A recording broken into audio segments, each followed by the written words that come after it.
Hi everyone, welcome to Net English UGTRB exam சீரீஸில் today Vikram சேத்தோட poem evening வீட் வந்து பார்க்க போகிறோம். இது வந்து இந்தியன் ரைட்டிங் இன் இங்கிலீஷ் யூனிட்டில் வந்து இருக்குது. முதல்ல ஆத்தர் இன்ட்ரடக்ஷன் வந்து பார்த்துருவோம். Vikram Seth, he is a living writer. He was born in the year 1952. June மந்தில் 20th தான் இவங்க வந்து பிறந்திருக்காங்க. இவங்க இந்தியாவில் கல்கட்டா இருக்குல்ல, அங்கே தான் இவங்க வந்து பிறந்திருக்காங்களாம். இவர் ஒரு well known Indian novelist and also a poet. இவர் வந்து டோட்டலி 3 நாவல்ஸ் வந்து எழுதியிருக்காங்க அண்ட் நிறைய பொயட்ரி கலெக்ஷன்ஸும் எழுதியிருக்காங்க. இவங்களோட நாவலில் பார்த்தோம் அப்படின்னா எ சூட்டபிள் பாய் அப்படிங்கிற ஒரு நாவல் வந்து ரொம்ப ஒரு ஃபேமஸான நாவலாக வந்து இருக்குது. அண்ட் இவங்களோட ஒர்க்ஸ்க்காக நிறைய ஹானர்ஸ் எல்லாம் இவங்க வந்து ரிசீவ் வந்து பண்ணியிருக்காங்களாம். Padmashri award, Sahitya Akademi award, Pravasi Bharatiya Samman, WH Smith literary award, Crossword book award, இப்படி நிறைய அவார்ட்ஸ் எல்லாமே வந்து விக்ரம் சேத் வந்து வாங்கியிருக்காங்க. இவங்களோட பொயட்ரி கலெக்ஷனில் இம்பார்ட்டண்ட்டாக இருக்கிறது வந்து மேப்பிங்ஸ், பீஸ்ட்லி டேல்ஸ், இதெல்லாம் இம்பார்ட்டண்ட்டான கலெக்ஷன்ஸாக வந்து இருக்குது.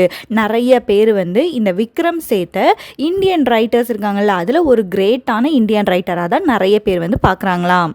அண்ட் நமக்கு ப்ரிஸ்கிரைப் பண்ணியிருக்க போயம் ஈவினிங் வீட், இது வந்து இவரோட poetry collection the humble administrators garden, அந்த கலெக்ஷனில் தான் பப்ளிஷ் வந்து ஆகியிருக்கு. First time it was publish in 1985. Humble administrators garden, இந்த புக் இருக்குல்ல, இந்த பொயட்ரி கலெக்ஷனில் இருக்க போயம்ஸ் எல்லாத்தையும் அவர் 3 செக்ஷன்ஸாக வந்து பிரிச்சிருக்காங்க. ஒவ்வொரு செக்ஷன்லையும் அவர் ஏதாவது ஒரு பிளேஸ்க்கு போயிட்டு விசிட் பண்ணியிருப்பார், ஆர் ஏதாவது ஒரு பிளேஸில் வந்து வாழ்ந்திருப்பார். ஸோ அங்கே கிடைச்ச அந்த எக்ஸ்பீரியன்ஸ், அங்கே இருந்த அந்த சினாரியோவெல்லாம் வச்சு இந்த poetry collection the humble administrator's கார்டனை வந்து 3ஆக வந்து அவர் வந்து பிரிச்சிருக்காரு. First one Wutong, second one neem, third one live oak. இதில் அவரோட வாழ்க்கையில் டிஃபரெண்ட் பிளேசஸில் விசிட் பண்ணியிருக்காருல்ல, ஸோ அங்கே நடந்த விஷயங்களை வந்து போர்ட்ரே வந்து பண்ணியிருக்காங்க. ஊட்டாங் அது வந்து சைனாவில் அவருக்கு கிடச்ச எக்ஸ்பீரியன்ஸ் பற்றி, நீம் வந்து இந்தியாவில் கிடச்ச எக்ஸ்பீரியன்ஸ் பற்றி, அண்ட் லைவ் ஓக் வந்து கலிஃபோர்னியாவில் கிடச்ச எக்ஸ்பீரியன்ஸ் பற்றி. இந்த 3 செக்ஷனுக்குள்ளே நமக்கு ப்ரிஸ்கிரைப் பண்ணியிருக்க போயம் ஈவினிங் வீட் வந்து அந்த ஊட்டாங் அந்த கலெக்ஷனுக்குள்ளே தான் இருக்குது. அண்ட் இந்த போயம் பார்த்தோம் அப்படின்னா ஒரு ரூரல் லைஃபோட பிக்சரை தான் நமக்கு வந்து போர்ட்ரே வந்து பண்ணுது. ரூரல் லைஃப் அப்படிங்கும்போது கண்ட்ரி சைடில் இருக்க ஒரு லைஃப், ஒரு காமான லைஃபாக இருக்கும் அப்படி தானே. ஸோ அந்த காமான லைஃப் அண்ட் ஈவினிங் டைமில் ஒரு வீட் ஃபீல்டு வந்து பார்க்குறதுக்கு வந்து எப்படி இருக்குது, சன் செட் ஆகிற டைமில் வீட் ஃபீல்டு வந்து எப்படி இருக்குது, அந்த ஃபீல்டில் ஒர்க் பண்ணுற எல்லாருமே வந்து அந்த டேயை வந்து ஈவினிங் டைம் வந்து முடிக்குமோ அந்த சினாரியோ வந்து எப்படி இருக்குது, அதுதான் இந்த போயமில் வந்து போர்ட்ரே பண்ணியிருக்காங்க விக்ரம் சேத். இது த ஹம்பிள் அட்மினிஸ்ட்ரேட்டர்ஸ் கார்டன், அதில் இருக்க ஒரு போயமாக இருக்குது. 3 செக்ஷன்ஸ் அதை வந்து பிரிச்சிருக்காங்க, ஊட்டாங், நீம், லைவ் ஓக்குன்னு சொல்லிட்டு.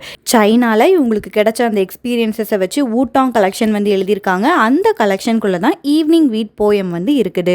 இனிமே நம்ம போயம் லைன்ஸ்குள்ள வந்து போவோம். ஒரு சிம்பிள் அண்ட் ரொம்ப ஒரு பியூட்டிஃபுல்லான போயம் தான் இந்த ஈவினிங் வீட்டா வந்து இருக்குது. ஃபர்ஸ்ட் லைன் வந்து பாருங்க, evening is the best time for வீட். அந்த ஈவினிங் டைம்ல அந்த வீட் ஃபீல்டு இருக்குல்ல, அது பார்க்கறதுக்கு ரொம்ப பியூட்டிஃபுல்லா வந்து இருக்குமா. இது வந்து அந்த சீனோட ஸ்டார்டிங்கை வந்து இந்த லைன்ல வந்து கொடுத்துருக்காங்க. ஒரு வீட் ஃபீல்டில் தான் இந்த சினாரியோ வந்து நடக்குது. அந்த ஈவினிங் டைம் தான் அந்த வீட் ஃபீல்டை பார்க்குறதுக்கு பெஸ்ட்டான டைம்னு சொல்லி சொல்கிறாரு. ரொம்ப காமாக இருக்கும். அண்ட் அந்த ஈவினிங் டைமில் வேறு என்னெல்லாம் அங்கே நடக்குதுன்னு சொல்லி பார்ப்போம். டோட்ஸ் க்ரோ, டோட்ஸ் அப்படின்னா ஃப்ராக் ஃபேமிலி இருக்குல்ல, தவளை, அந்த ஃபேமிலியில் இருக்க ஒரு பீயிங் தான் டோட்ஸ். டோட்ஸ் அப்படின்னா வந்து ஃப்ராக் இருக்குல்ல, தவளை, அந்த ஃபேமிலியில் இருக்க ஒரு அனிமல் தான் டோட்ஸ். இந்த டோட்ஸ் வந்து என்ன பண்ணுது அப்படின்னா அந்த ஈவினிங் டைம் வந்து க்ரோக் பண்ணுது. அந்த டோட்ஸோட சவுண்டை தான் க்ரோக்குன்னு சொல்லி மென்ஷன் பண்ணியிருக்காங்க. இப்போ வந்து டாகோட சவுண்ட் பார்த்தோம் அப்படின்னா டாக் பார்க்ஸ்ன்னு சொல்லி சொல்லுவோம்ல, ஸோ அதே மாதிரி இந்த டோட்ஸோட சவுண்ட் வந்து க்ரோக்கிங் சவுண்டு. அந்த டோட்ஸ் வந்து அந்த ஈவினிங் டைம் ஆனால் சத்தம் போடல தவளைகள்லாம், ஸோ அதே மாதிரி இந்த டோட்ஸ் வந்து அதோட சவுண்டை வந்து கொடுத்துட்ருக்கு. Children ride buffaloes home for supper. And வேலையெல்லாம் முடிச்சுட்டு சில்ட்ரன் வந்து அவங்களோட பஃபலோஸ் இருக்குல்ல, அந்த பஃபலோஸ் எல்லாம் வீட்டுக்கு வந்து எடுத்துகிட்டு வந்து போகிறாங்களாம். அண்ட் அவங்களுக்கு என்ன டைம் ஆயிடுச்சு அப்படின்னா சப்பர் டைம் வந்து ஆயிடுச்சு.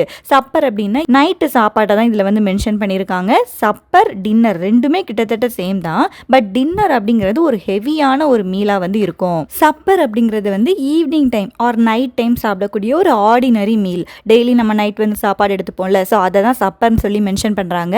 ஈவினிங் வந்து சில்ட்ரன் அவங்களோட அவங்களோட வேலையெல்லாம் முடிச்சுட்டு பஃபலோஸை கூப்பிட்டு வீட்டுக்கு போயிட்டு சப்பர் சாப்பிட்றதுக்கு வந்து ரெடியாக ஆகுறாங்களாம். The loads R shoulder born.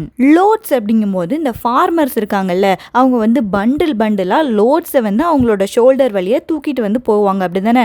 So அந்த ஃபைனல் பண்டில்ஸ் ஆஃப் வீட் எல்லாத்தையும் அவங்க வந்து இறக்கி வந்து வைக்கிறாங்களாம். காலையிலேருந்து இவ்வளோ நேரம் ஒர்க் பண்ணியிருக்காங்க, அவங்களோட என்டையர் டேயோட அந்த லேபர் வந்து முடிய போகுது.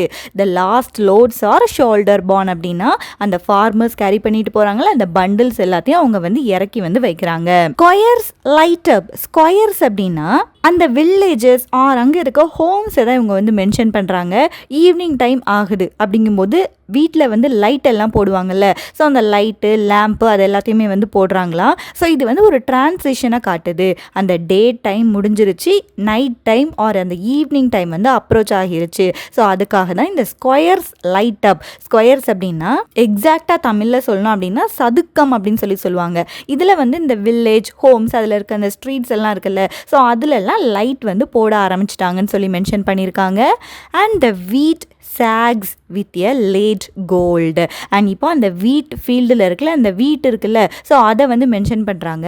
அந்த வீட் வந்து என்ன ஆகுது அப்படின்னா அப்படியே சேக் ஆகுதான். சேக் அப்படின்னா அப்படியே அந்த வளைஞ்சு பெண்ட் ஆகி அது வந்து கொஞ்சம் தொங்குற மாதிரி இருக்குதான். ஏன்னா அந்த வீட்டில் இருக்க அந்த ஸ்ட்ரிப்ஸில் வீட்டோட வெயிட் வந்து தாங்காமல் அந்த கிரெயின் வந்து நல்லா வந்து ரைப் வந்து ஆகிருச்சு. ஸோ அது நல்லா வெயிட்டாக இருக்கும்ல, ஸோ அந்த வெயிட் தாங்காமல் அந்த வீட் ஸ்ட்ரிப்ஸ், அந்த வீட் பிளான்ட்டில் இருக்க அந்த ஸ்ட்ரிப்ஸ் எல்லாமே கொஞ்சம் அப்படி வளைஞ்சு வந்து தொங்குற மாதிரி இருக்குதாம். சன்லைட்டும் பார்த்தோம் அப்படின்னா ஈவினிங் டைம் வந்து ஒரு மைல்டான சன்லைட் இருக்கும்ல, ஸோ அந்த கோல்டன் கலரில் அந்த வீட் ஃபீல்டு பார்க்குறதுக்கு அவ்வளோ ஒரு பியூட்டிஃபுல்லாக இருக்குதாம். ஒரு அபண்டன்ஸை இது வந்து நமக்கு வந்து காட்டுதாம். அண்ட் வீட் சாக்ஸ் வித் அ லேட் கோல்டுன்னு சொல்லியிருக்காங்க. இது வந்து கண்டினியூஸாக ஒரே போயம், ஒரே ஸ்டான்ஸாவாக தான் இருக்குது. நம்ம பார்த்த இந்த லைன்ஸை மட்டும் ஒரு தடவை வந்து பார்த்துருவோம். Evening is the best time for வீட். Toads croak. Children ride buffaloes home for supper. The last loads are shoulder borne. Choirs light up and the wheat sags with a late gold. Then இதோட continuation linesே வந்து பார்ப்போம். There on the other side of the raised path is the untransplanted emerald rice.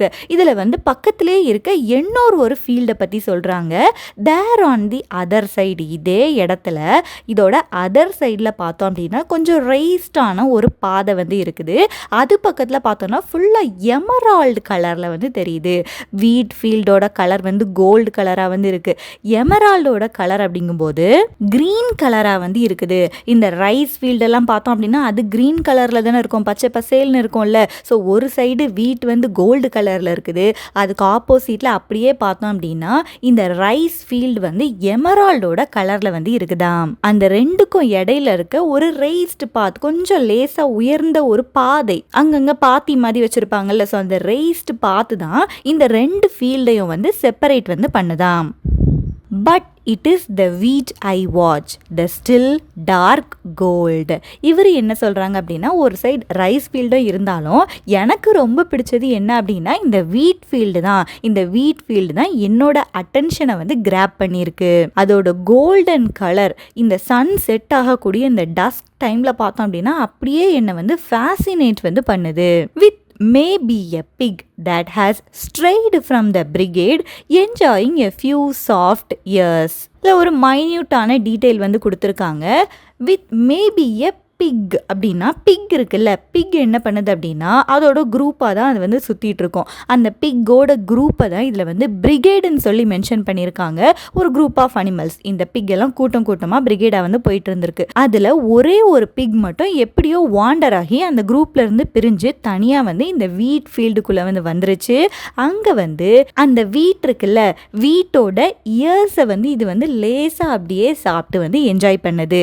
Soft இயர்ஸ்ன்னு கொடுத்துருக்காங்கல்ல, இதில் years வந்து எதை mention பண்ணுது அப்படின்னா, அந்த வீட் இருக்குல்ல, வீட் வந்து அந்த பிளான்ட்லேருந்து அப்படியே வந்து அந்த கிரெயின் வந்து மேலே வந்து இருக்கும் அப்படி தானே. ஸோ அந்த கிரெயினை மட்டும் இது அப்படியே லேஸாக நிபிள் பண்ணி அப்படி சாஃப்டாக அந்த பிக் வந்து சாப்பிட்டுட்டு இருக்கான். ஸோ இது வந்து எதுக்காக கொடுத்துருக்காங்க அப்படின்னா, ரியல் லைஃப்லேயே நடக்கிற மாதிரி ஒரு எக்ஸாம்பிள் கொடுத்துருக்காங்க.